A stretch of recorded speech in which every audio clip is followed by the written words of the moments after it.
This holiday, Verizon is helping you bundle up incredible gifts and savings. You'll get the latest phone with a new line on My Plan and a brand new smartwatch and tablet. No trade-in needed, even on our lowest price plan. That's 2 gifts for your family and 1 for you. Or 2 for you and 1 for someone else. Or 3 gifts for you and only you. Either way, you save big on 3 amazing gifts at Verizon. All on the best 5G network. Visit Verizon today. Rankings based on Root Metric Root Score report dated 1/8/2025. Your results may vary. Service plan required for watch and tablet. Additional terms apply. Here at Blue Apron, we know exactly how hectic school nights can be. That's why we created Assemble and Bake. Delicious one-pan meals that make family dinner simple. Just assemble the pre-chopped ingredients and put the pan in the oven to bake. Then you're free to help out with that last-minute diorama. Shop Assemble and Bake at blueapron.com. Get 50% off your first 2 orders with code APRON50. Terms and conditions apply. Visit blueapron.com/terms for more. You hired a new employee. Time to get to work, right? Not quite. First comes HR software for payroll and benefits. Then IT tools to manage devices and app access. And finance software for expenses. Oh, and none of these softwares work together. That's sad. Software as a disservice. Rippling lets you run HR, IT, and finance on one unified platform with automations that save time and connect your workflows. For a limited time, you can get 6 months of Rippling free when you sign up at rippling.com/podcast. That's RIPPLING.com/podcast. Terms and conditions apply. A lot of supplement brands chase trends, but if you're serious about your health, we know research-backed science is what actually moves the needle. Momentous works with the best brains in human science to create every formula, and every batch is made of pure ingredients, tested for safety, and does not contain fillers. So you get the best long-term results possible. Creatine isn't just for muscle gains, it's essential daily fuel for your brain, body, and long-term performance. Momentous CreaPure Creatine is backed by leading performance experts like Dr. Andrew Huberman and Dr. Stacy Sims. Sourced exclusively in Germany, CreaPure sets the gold standard for creatine, delivering the purest form, creatine monohydrate, that's rigorously washed and never cut with fillers. With over 2,000 5-star reviews, over 112,000 customers have seen the results firsthand. With Momentous, the fundamentals are done right. Right now, Momentous is offering our listeners up to 35% off your first subscription order with promo code ACAST. Go to livemomentous.com and use promo code ACAST for up to 35% off your first subscription order. That's livemomentous.com, promo code ACAST. Hey friends, it's Nikayla from the podcast Side Hustle Pro. I'm always looking for ways to keep my kids entertained without screens, and the Yoto Mini has been a total lifesaver. My kids are obsessed. Yoto is a screen-free audio player where kids just pop in a card and listen. Hours of stories, music, podcasts, and more, and no screens or ads. With hundreds of options for ages 0 to 12, it's the perfect gift they'll go back to again and again. Check it out at yotoplay.com. YOTOPLAY.com.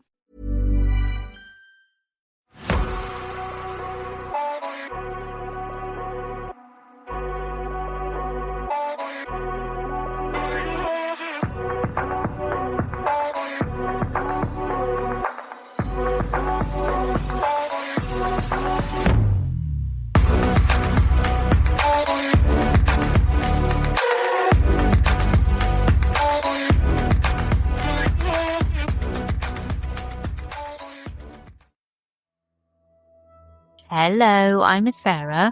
Known to be. And welcome to the Whispering Woods classic ghost story episode. Today's episode is all about Hinton Ampner. Yes. So this is the really classic ghost story and it's really good. I loved it. I'll get straight into it. Are you ready for the story? Yes, I am. It's past midnight at Hinton, Ampner. The old manor house lies in darkness, its timber floors and panelled corridors silent, save for the faint ticking of the clock. Lady Mary Rickett sits upright in her bed, listening intently. The air is still and heavy, even the candles burn without flicker. Then, slam. A door seems to crash shut in the empty hall. Mary's heart pounds. She holds her breath as brisk footsteps echo overhead, pacing from one end of the attic to the other. The footsteps halt outside her bedroom door. For a moment, all is quiet again. Mary exhales slowly, willing herself to be calm, when suddenly a shrill cry rings out from beneath the floorboards. It rises into a wail, and then fades into silence. Clutching her shawl tightly, Mary knows she is not alone in the house tonight. Hinton Ampner, an estate in the Hampshire countryside, carried a sinister reputation long before Mary Ricketts set foot there. The Tudor-era manor had been home to the Stukely family since the late 1500s. By the mid-18th century, it passed to the Stowell family. Local gossip told of Lord Stowell's scandalous liaison with his sister-in-law, Honoria, and a child rumoured to have disappeared under mysterious circumstances. Tragedy soon struck the household. Honoria died suddenly in 1754, and Lord Stowell himself collapsed from an apoplectic fit in the parlour the following year. In the decade that followed, villagers said that Lord Stowell's restless spirit remained. Strange sounds were heard at night in the empty home, and a ghostly figure in a drab coat, hands clasped behind his back, in Lord Stowell's customary pose, was reportedly seen standing in the moonlit gardens.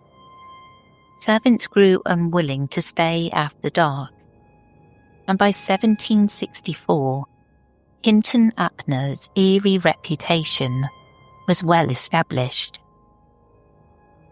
In October 1764, William Henry Ricketts and his wife Mary, née Jervis, leased Hinton Ampner. Undeterred by the tales of the hauntings, they were a respectable, well-to-do family. Mary was the daughter of a naval officer and sister to Captain Jervis, a future admiral. For a time, the manor was peaceful, but soon after the family settled in, the disturbances began. Mary later wrote to her husband, "Soon after we were settled at Hinton, I frequently heard noises in the night, as if people shutting or rather slapping doors with vehemence. In the small hours, doors would bang violently in empty rooms, rousing the household from sleep. Startled by these bangs and echoing footsteps, the Ricketts initially suspected human mischief, perhaps intrusive locals with old keys. Mr. Ricketts took the practical step of changing all the locks on the doors, but the midnight slamming of doors continued unabated.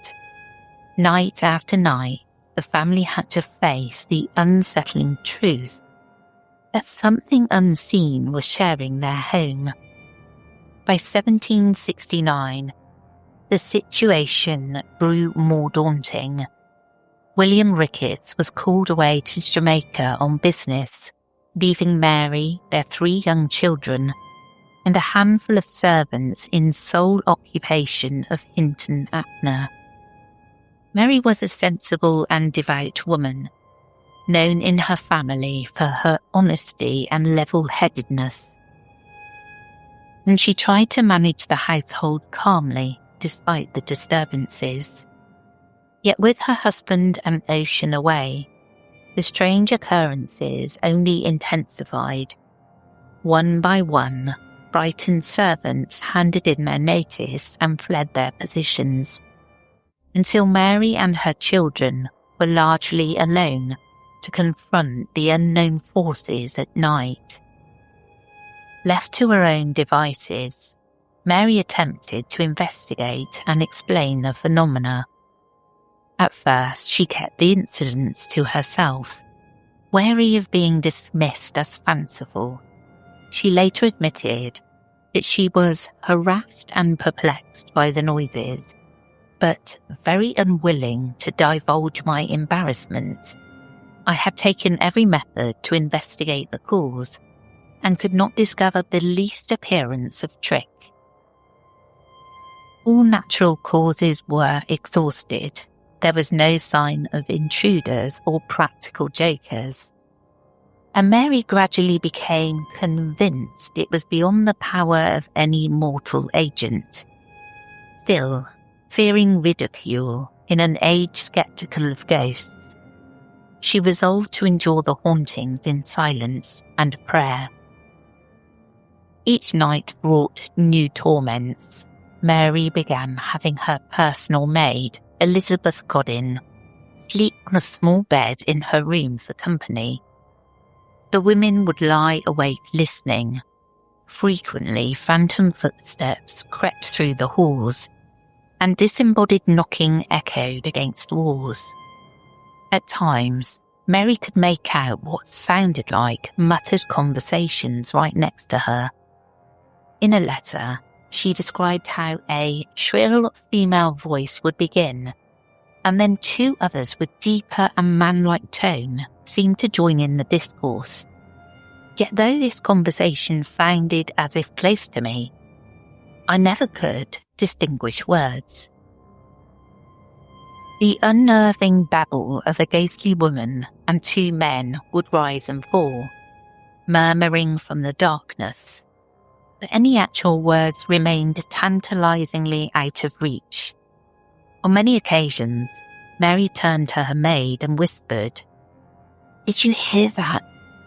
Each time Elizabeth Godin confirmed hearing the same inexplicable voices. It was as if invisible persons stood by Mary's very bed, carrying on an intelligible but indecipherable conversation. Other nights brought different disturbances. Mary often heard the rustle of fabric moving when nothing was visible. My bed curtains rustled and sounded as if dragged by a person walking against them, she wrote. The sensation was of someone brushing past her canopy in the dark. On other occasions, she was jolted awake by heavy footfalls, thudding across her bedroom floor and advancing toward her bed. She steeled herself, expecting to confront an intruder, but saw no one there. All the while, the children slept fitfully in the nursery, occasionally stirring at mysterious thuds and thumps that resounded through the house. Mary's nerves were wearied by weeks of these nocturnal onslaughts. By the summer of 1771, nearly every night at Hinton, Ampner, was filled with opening and slamming doors, phantom footsteps, vague voices, and knocks on the walls. The phenomena grew so persistent that Mary scarcely had a night of undisturbed sleep. Exhaustion set in. She later confessed that the continual strain fixed slow fever and deep cough upon her, undermining her health. Despite this, she remained determined to persevere, a resolution firm, as she put it. She still had not breathed a word of her ordeal to any outsiders. Even when her brother, Captain John Jervis, paid a short visit, Mary couldn't bring herself to tell him of the hauntings. She desperately hoped for a rational explanation to appear. One morning, dropping a hint, she casually asked Jervis if the servants had disturbed him in the night. He replied he'd heard nothing unusual. Mary realised that even with family under the same roof, the secret remained hers alone to bear. One July night in 1771, the haunting at Hinton Ampner escalated to a terrifying new level. Mary Ricketts and her maid Elizabeth were both awake in the pre-dawn hours. It was around 3 o'clock in the morning, with a pale summer light just beginning to creep into the sky. Without warning, they heard the most loud, deep, tremendous noise, which seemed to rush and fall with infinite velocity and force on the lobby floor adjoining to my room. It was as if a heavy object or a body had been hurled from a great height, crashing onto the landing just outside Mary's door. The entire floor shook from the impact. Mary started upright, heart pounding, and called out to her maid, "Good God, did you hear that noise?" Elizabeth was struck silent with fear. When Mary pressed her again, the maid managed to answer in a faltering voice that she had indeed heard it, but was so frightened she scarce durst speak. They sat rigid in the darkness for an instant that felt like eternity. Then, directly beneath the floorboards where the crash had sounded, came an even more chilling sound. A shrill and dreadful shriek emanated from below, repeated 3 or 4 times, growing fainter as it seemed to descend, till it sank into the earth. The disembodied scream rose up through the house and then died away into ghostly silence, as though whatever ghastly thing had fallen had now been dragged down to hell. In the children's room across the corridor, the nursemaid, Hannah Streeter, also heard the horrific crash and cries. She was so overcome with terror that she lay for 2 hours almost deprived of sense and motion from shock. This was the breaking point. After nearly 7 years of cumulative hauntings, Mary could no longer endure such horrors alone. As she later wrote, this alarm, so more than commonly horrible, determined me to impart the whole series of events to my brother on his return to Hinton. Captain Jervis was due to visit in a week's time, and Mary resolved that she would finally tell him everything and beg for his help. In the anxious days that followed, Mary took one last measure to reassure herself. She wondered if changing her sleeping quarters might escape the notice of whatever entity plagued her. Without telling anyone beforehand, she suddenly moved to a different bedroom one night, into the chamber previously used by her maid. If the disturbances were some elaborate human trick, surely a spontaneous change of room would throw off the perpetrators. It didn't. I had scarce lain down, Mary recounted, when the same noises surrounded me that I before have related. The invisible intruder followed her without the slightest difficulty. This convinced Mary beyond doubt that no flesh and blood person could be responsible. Impossible were they such as human agents could achieve. She spent that sleepless night in her maid's small bed, besieged by the familiar knocks and rustlings, waiting for dawn and for her brother's arrival.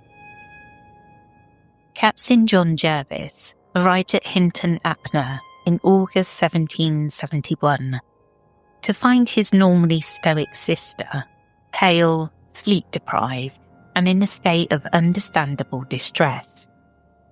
The next morning, Mary mustered her courage and recounted to him the most astonishing tale that ever assailed his ears, a full account of the hauntings that had troubled the family. Though initially surprised, he knew Mary's character too well to dismiss her words. He assured her it was scarce possible for me to relate any matter he could not believe, given her reputation for absolute truthfulness. Realizing the severity of the situation, Captain Jervis agreed that they must investigate the phenomenon directly. They devised a plan for a night vigil Jervis confided in a close neighbour and friend, Captain Luttrell of Kingston, who volunteered to assist. Secrecy was paramount. They did not want news of a ghost hunt spreading and causing panic or ridicule. Late one evening, after the servants had retired, the two captains and a trusted manservant undertook a systematic search of the entire house. They went through every room, cupboard and corner from the cellars to the attic, looking for any hiding place where a hoaxer or some stray animal might conceal itself. They found nothing amiss. All was in order, all doors and windows secured. To prevent any physical intrusions, Mary herself locked and bolted the back staircase door, ensuring that the only access to the family's floor was through the room where Captain Luttrell would stand guard. The watchers then took their positions. Captain Jervis set up in a bedroom directly above the ground floor servants' hall, accompanied by his personal servant John Bolton for courage and witness. Captain Luttrell stationed himself armed with a pistol in the adjacent chintz room on the first floor, along with Jervis's manservant. Mary and her children all stayed together in nearby rooms on the same floor, with doors firmly locked. It was agreed that if any disturbance occurred, Luttrell would call out immediately to alert Jarvis. Midnight passed quietly. For a while the house was perfectly still, and the men may have wondered if the menace had retreated. Mary, however, lay awake in her bed, tense with expectation. Sometime after midnight, she heard the faint rattling of movement in the corridor. The sound grew more distinct, and Mary's maid whispered that she heard it too. Mary instructed her to go alert Captain Luttrell, who was keeping watch in the next room. Before the maid could even rise, Luttrell's door was flung open, and they heard him challenge loudly, "Who goes there?" In that instant, chaos erupted. Luttrell had spotted a shadowy movement crossing the lobby and instinctively rushed out, pistol in hand. He swore that something flitted past him in the darkness beyond the threshold. At the same time, Captain Jervis, fully awake upstairs, heard the hurried footsteps as well. Jervis shouted from his room for Luttrell to watch towards Jervis's door, as the sound of steps raced along the passage toward the captain's chambers. Both men converged, bewildered, on the upstairs landing. The mysterious footsteps had stopped, and nothing was to be found. Jervis and Luttrell searched the upper floor together, and found all the doors still closed and locked, just as they had been minutes before. No living intruder could have passed through without breaking these barriers, yet the disturbances were undeniable. Both hardened Navy men had heard the same thing at the same time. They continued their vigil together until dawn, roaming the halls in hopes of catching a glimpse of the ghost. Just before daybreak, a new round of phenomena erupted. Doors on the lower floor suddenly opened and slammed shut with tremendous force, one after another, in deafening bangs that reverberated through the house. Mary, listening from her bed, initially thought it was her brother making noise, but neither Jervis nor Luttrell had caused it. The doors seemed to be flapping by themselves. Jervis later confided to Mary that as he had briefly gone to bed before dawn, he distinctly heard dreadful groans resounding in the darkness near him, unearthly moans of agony that he was then and after unable to account for. When the household gathered at breakfast, The usually composed Captain Luttrell was ashen-faced and solemn. He declared that the previous night's occurrences were beyond anything explainable. In his words, the house was an unfit residence for any human being. Jervis, more reserved, concurred that no family could be expected to live under such conditions. Mary finally had the validation of credible witnesses. No one could doubt that something supernatural, call it a ghost or a poltergeist, was active at Hinton, Ampner. Without delay, they agreed the family must leave the house as soon as possible. News of the Hinton Ampner haunting spread through Hampshire's genteel circles, and even the local landowner was informed. The Ricketts family urgently contacted the estate steward to explain why they had to quit the tenancy. Mary and her children packed up and left the manor, ending 7 years of ordeal. Her brother was so concerned that he arranged for a loyal family friend, a military lieutenant, to stay with Mary until she could relocate safely. By September 1771, the Ricketts had fled Hinton Ampner for good. In the wake of their departure, an inquiry was attempted. Lady Stowell, the owner of the property, initially offered a £60 reward for any person who could discover the cause of the disturbances. When Mr. Ricketts returned from abroad, he increased the reward to £100. It was a substantial sum, a fortune at the time, and demonstrated how desperate they were for answers.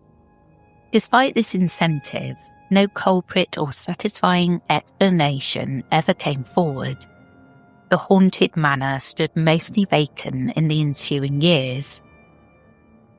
The new tenant, a Mr. Lawrence, briefly took up residence, but abandoned the lease suddenly, unable to tolerate the uncanny activity. At last, in 1793, the owners decided to demolish the old house entirely. During the demolition work, the labourers uncovered a curious discovery under the floor of an upstairs lobby. A small box containing a pile of bones and what appeared to be a human skull. Witnesses at the time claimed it was the skull of an infant, though one report oddly described it as a monkey skull. The find inevitably reignited the old rumours about Lord Stowell and Honoria's secret child. But these have been the hidden remains of that ill-fated baby concealed in the house for decades. Some believe so. Mary Ricketts went on to live a long life, and she never wavered in the account of what she experienced at Hinton Ampner. Years later, she compiled her letters and journals about the haunting to share with her family, insisting on their truth. A vivid first-hand narrative, preserved in private manuscripts, eventually found its way into print. In 1872, the Gentleman's Magazine published a Hampshire ghost story, presenting Mary Ricketts' extraordinary case to the wider public. And Hinton Ampner quickly became known as one of the most famously haunted houses in Georgian Britain. This holiday, Verizon is helping you bundle up incredible gifts and savings. You'll get the latest phone with a new line on My Plan, and a brand new smartwatch and tablet. No trade-in needed, even on our lowest price plan. That's 2 gifts for your family and 1 for you. Or 2 for you and 1 for someone else. Or 3 gifts for you and only you. Either way, you save big on 3 amazing gifts at Verizon. All on the best 5G network. Visit Verizon today. Rankings based on Root Metric Root Score report dated 1/8/2025. Your results may vary. Service plan required for watch and tablet. Additional terms apply. Hey friends, it's Nikayla from the podcast Side Hustle Pro. I'm always looking for ways to keep my kids entertained without screens, and the Yoto Mini has been a total lifesaver. My kids are obsessed. Yoto is a screen-free audio player where kids just pop in a card and listen. Hours of stories, music, podcasts, and more, and no screens or ads. With hundreds of options for ages 0 to 12, it's It's the perfect gift they'll go back to again and again. Check it out at yotoplay.com, YOTOPLAY.com. Wasn't this a great story? Yeah. I'm really imagining it, and I'm sort of imagining it with the film The Haunting, I think it's called, the old Hill House black and white movie with all the knocks and bangs and everybody scared in their beds. And it's a really classic sort of ghostly goings on. Yeah, some ritual went on there. Yeah. It was interesting that the end bit about the bones. Yeah, that's what makes me think it was like a ritual or something. Well, I think that was the illegitimate child that the first owners had, and they'd buried it under the floorboards. Oh. Crazy stuff. Well, that's the end of this episode. I hope you enjoyed, and we'll catch up with you again soon. We will indeed. We will catch you again tomorrow for the Reddit episode. Take care, everyone. Goodbye.